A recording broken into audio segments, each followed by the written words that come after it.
नमस्कार विद्यार्थी मित्रांनो, केमिकल रिॲक्शन याच्या पार्ट 3 मध्ये तुमचं स्वागत आहे। याच्यामध्ये मी तुम्हाला एकदम भारी ट्रिक वापरणार आहे।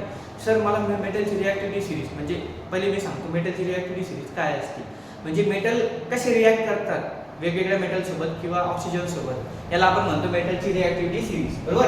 याच्यामध्ये आपण 3 ग्रुप करतो, हायली रिॲक्टिव्ह, पहिला असतो हायली रिॲक्टिव्ह, दुसरा असतो मॉडरेटली रिॲक्टिव्ह आणि तिसरा असतो लो रिॲक्टिव्ह।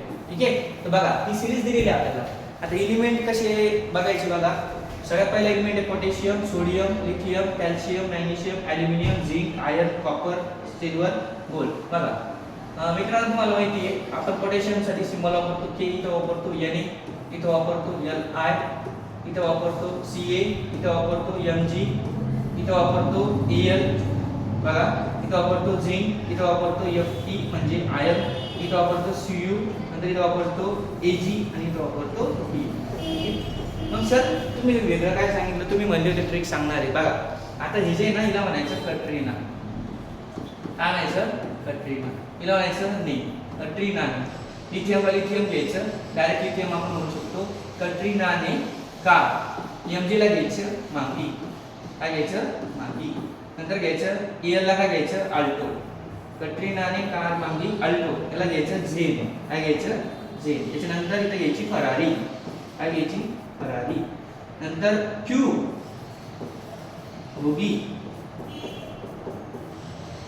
सिल्वर, एजी ला आपण म्हणतो सिल्वर आणि एयू ला म्हणायचं ऑडी, काय म्हणायचं ऑडी। ठीक आहे, बघा कट्रीनाने लिथियम कार मागी अल्टो झेन फरारी क्यू होगी सिल्वर ऑडी। बघा एकदम सोप्या ट्रिकने आपण लक्षात ठेवू शकतो, कट्रीनाने कार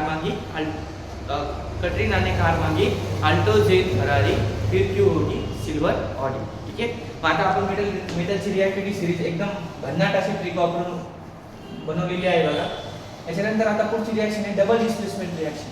डबल डिस्प्लेसमेंट म्हणजे काय असतं बघा, समजा हा ए नावाचा मुलगा आहे, हा बी आहे, हा सी आहे आणि हा डी, बरोबर। ए हा बी सोबत गेला होता आणि सी हा डी सोबत गेला होता।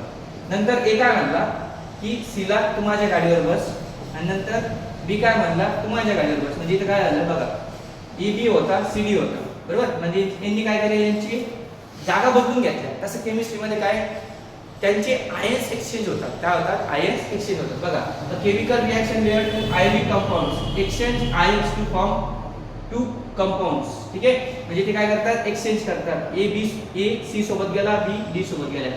अशा रिॲक्शनला आपण काय म्हणतो डबल डिस्प्लेसमेंट रिॲक्शन। ठीक आहे, धन्यवाद।